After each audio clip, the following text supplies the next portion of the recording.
Hi.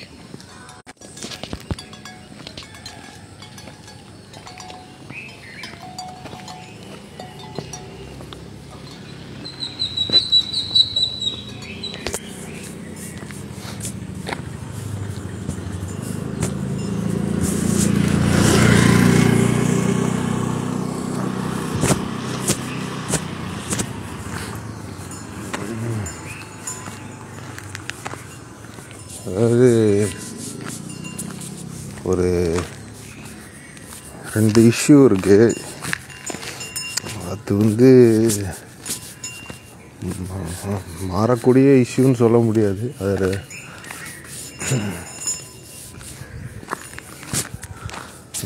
Social issue. அது politically correct பண்ண முடியும், மாரலி கரெக்ட் பண்ண முடியும்.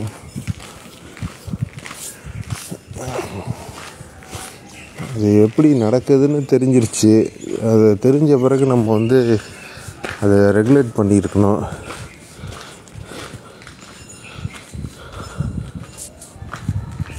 அது ரெகுலேட் பண்ணாமல் இருக்கிறது எப்படி, அதை கரெக்டாக நம்ம இது பண்ண முடியும் அப்படின்றதெல்லாம் ஈஸியாக இது பண்ணலாம். இப்போ புதுவையில் நடந்த சம்பவம், அதாவது ஒரு குரூப் ஆஃப் பசங்க சேர்ந்து ஒரு ஆளு கீழே வேலை செஞ்ச மாதிரி நடந்திருக்கு. அதாவது இந்த படம் பார்க்கல, மாஸ்டர் படத்தில் பண்ணுற மாதிரி இந்த என்ன சொல்லுவானுங்க, டீனேஜ் பசங்களை வச்சுட்டு, மைனர் பசங்களை வச்சுட்டு ஒருத்தன் ஆப்ரேட் பண்ணுற மாதிரி புதுவையில் பண்ணியிருக்கானுங்க. இது போதை மெயினான ஒரு காரணமாக இருந்திருக்குன்னு சொல்கிறானுங்க. போதை பொருட்கள், அதாவது புதுவையில் மட்டும் கிடையாது, எல்லா ஊர்லேயும் இது இருக்குது. நம்மலாம் பல வருஷமாக அதை பற்றி சொல்லிட்டு தான் வரோம்.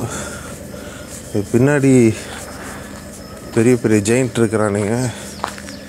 இப்போ 20,000 கோடிக்கு முத்ரா போர்ட்டில் கிடச்சது பார்த்திங்களா? அது கிட்டத்தட்ட ஒரு ஸ்டேட் பட்ஜெட்டுக்கு அளவுக்கு ஈக்குவல். பாண்டிச்சேரியெல்லாம் பல பட்ஜெட்டு போட்டுடலாம். அப்போவே நம்ம உஷாராகணும், என்ன அதடா இது அப்படின்னு. அப்போ அது அங்கேருந்து ஸ்ப்ரெட் ஆகி எப்படி போகும்னா கீழே ஸ்ரீலங்கா வழியாக தான் போகும். வாட் யூ வாண்ட் வேண்டும். எல்லாரும் திடீர்னு ஓடுறீங்க, மேட்டிங் பண்ணுறது பாருங்க, அரிய காட்சி. படி வாங்கிட போகிறானுங்க.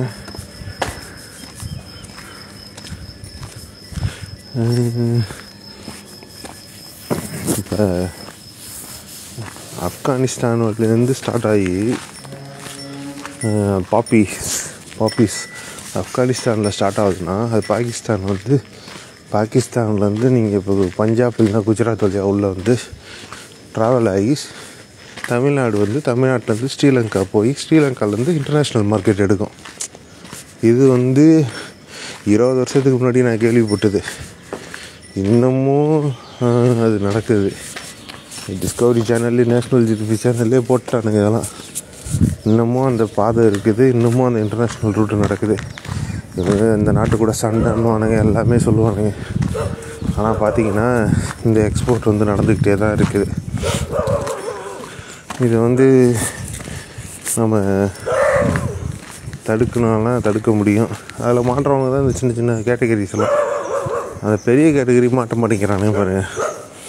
20,000 கோடிக்கு ஒருத்தன் இது பண்ணுறான்னா, அது அவன் ஸ்ரீலங்காவில் போய் விற்கும் போது 1 லட்சம் கோடி இருக்கும். அது இந்தியாவுள்ளே தான் ட்ராவல் ஆகும்.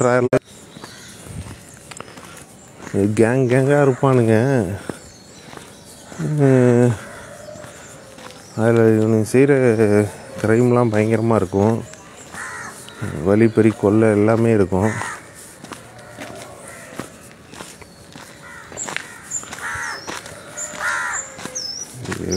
எப்படி தடுக்கிறது என்னன்றது இதாக இருக்குது. ஏன்னா இந்தியா பூரா நடக்கக்கூடிய ஒரு சம்பவம். நீங்கள் 2K கிட் வச்சுருந்தீங்கன்னா ரொம்ப கஷ்டம்.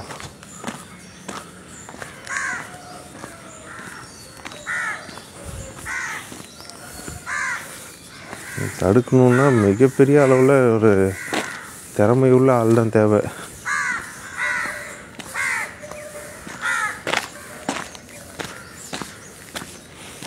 இப்போ பிலிப்பைன்ஸுக்கு ஒரு அதிபர் வந்தார் பாருங்க, போதைப் பொருள் தடுக்கிறது. பிலிப்பைன்ஸ்லாம் போதைப் பொருளோட ஒரு சாம்ராஜ்யமாக இருந்தது. அந்த அதிபர் வந்ததுக்கப்புறம் குறைஞ்சிது. அது மாதிரி ஸ்ட்ராங்கான ஒரு ஆள் தேவை. இவங்க கட்சி நிதிக்காக இதை அலோவ் பண்ணிட்டு போயிடுவானுங்க. மேக்ஸிமம் அப்படி தான் நடக்குது. ஸ்டேட்டில் நடந்தாலும் சரி, சென்ட்ரலில் நடந்தாலும் சரி, கட்சி நிதிக்காக செஞ்சுட்டு போயிடுவானுங்க.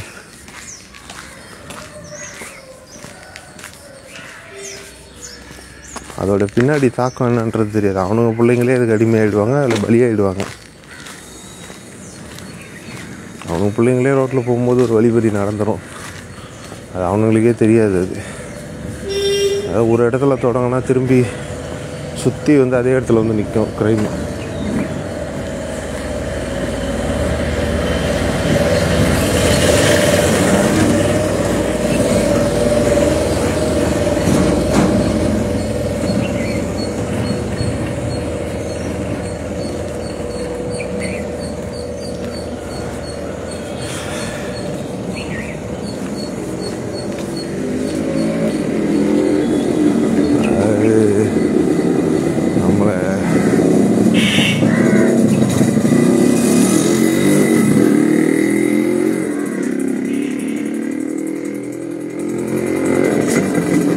ஜார்க்கண்ட் இஷ்யூவும் பயங்கரமான இஷ்யூ. அது வேறு இது ரெண்டும் சேர்ந்ததுன்னு வச்சிங்களேன், வெளிநாட்டில் ஒரு மிகப்பெரிய கெட்ட பேரை உருவாக்கும். சோஷியல் இஷ்யூ, சமூக இஷ்யூ. இது சமூகம்னா இவனுக்கு ஜாதின்னு வச்சுருக்கிறானு. ஜாதின்றது கேஸ்ட்டு, சமூகன்றது சோசியல், சொசைட்டி, சமுதாயம். இதெல்லாம் சோசியல் சொசைட்டின்னு சொல்லுவானுங்க. ஜாதின்னு வச்சுருக்கிறானுங்க. ஒரு ஜாதின்னா சோசியல்ன்றானுங்க, சமூகன்றானுங்க, சமுதாயன்றானுங்க. இதெல்லாம் பேர் சோசியல். சோசியல்னால் குரூப் ஆஃப் பீப்புள். அது எல்லாருமே சேர்ந்த மக்கள் தான். இவங்க எல்லாத்தையும் ஒரு தப்பான அர்த்தத்தை கற்பிக்கிறானுங்க. அதனால் மக்கள் குழப்படைவானா, அதுக்காக சொல்கிறேன். Social issue. நீங்கள் ஒருத்தனை கண்டுக்காமல் விட்டீங்கன்னு வச்சிங்களேன், அது மொத்தமாக பாதிக்கும், அது ஊரே பாதிக்கும். அதுக்கு தான் சொல்கிறேன் நான். இது ஒரு க்ரைம் மட்டும் இல்லை, நிறைய க்ரைம் இருக்கும். அந்த க்ரைமெல்லாம் நீங்கள் அப்பப்போ நீங்கள் தடுக்காமல் விட்டிங்கன்னா அது மொத்தமாக எல்லாரையுமே பாதிச்சிடும். தடுக்கிறது ப்ளஸ் அவேர்னஸ் க்ரியேட் பண்ணுறது, போய் முன்கூட்டியே இது பண்ணுறது, சொல்லி தர்றது. ஏன்னா தெரியாது இன்டர்நேஷ்னல் என்ன நடக்குது. இவனுக்கு சின்ன பசங்களுக்கு தெரியாது, நம்மளுக்கு பயன்படுத்துகிறாங்கன்றது தெரியாது. அவங்க முன்கூட்டியே இப்படியெல்லாம் இருக்கும், உங்களை பயன்படுத்துவாங்கன்றதை விழிப்புணர்வு க்ரியேட் பண்ணிடணும். அவனுக்கு கொஞ்சம் விழிப்பாக வந்துடுவானுங்க. சரி, மெயின் ரோடு வந்துட்டேன், நான் பார்க்குறேன். Take care, by.